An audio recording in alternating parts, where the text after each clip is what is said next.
রঞ্জি ট্রফিতে মেঘালয়ের বিরুদ্ধে দুর্দান্ত জয় পেল ত্রিপুরা। সোমবার ম্যাচের শেষ দিন মধ্যাহ্ন ভোজনের আগেই মেঘালয়ের 10টি উইকেট তুলে ইনিংস ও 17 রানের চমৎকার জয় ছিনিয়ে নেয় রাজ্য দল।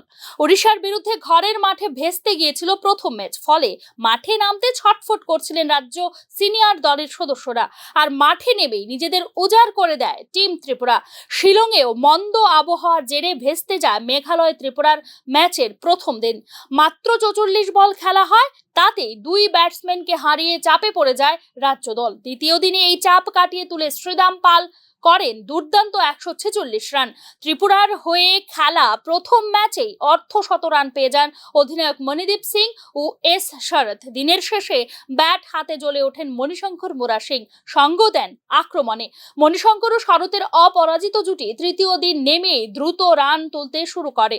স্কোর বোর্ডে 377 হতেই ইনিংস ঘোষণা করে দেয় ত্রিপুরা। মেঘালয় ব্যাট করতে নেমে খুব একটা সুবিধা করতে পারেনি। 222 রানেই শেষ হয়ে যায় প্রথম ইনিংস।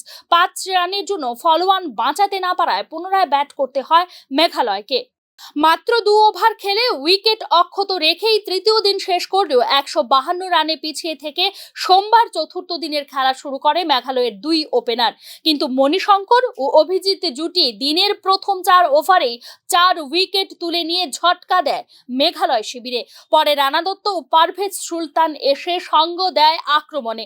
ত্রিপুরার সুগৃহীত রানের 17 রান আগেই সবকটি উইকেট হারিয়ে ফেলে মেঘালয়। প্রথম ইনিংসে ব্যাট হাতে 60 রান এবং বল হাতে 6 উইকেট শিকার করার পর দ্বিতীয় ইনিংসেও বল হাতে 5 উইকেট শিকার করে মণিশঙ্কর মুরা সিং। স্বাভাবিক কারণে এই ম্যাচের সেরা হন মণিশঙ্কর মুরা সিং। 26 অক্টোবর শক্তিশালী মুম্বাইয়ের বিরুদ্ধে ঘরের মাঠে খেলতে নামবে ত্রিপুরা। তার আগে এই জয় নিঃসন্দেহে বাড়তি মনোবল যোগাবে ত্রিপুরাকে। তবে গাফিলতির কারণে উড়িষ্যার বিরুদ্ধে প্রথম ম্যাচে পয়েন্ট হাতছাড়া হবার বিষয়টি নিয়ে ত্রিপুরা ক্রিকেট অ্যাসোসিয়েশনের বিরুদ্ধে আঙ্গুল তুলেছেন রাজ্যের ক্রিকেট প্রেমীরা। ব্যুরো রিপোর্ট, নিউজ নাও।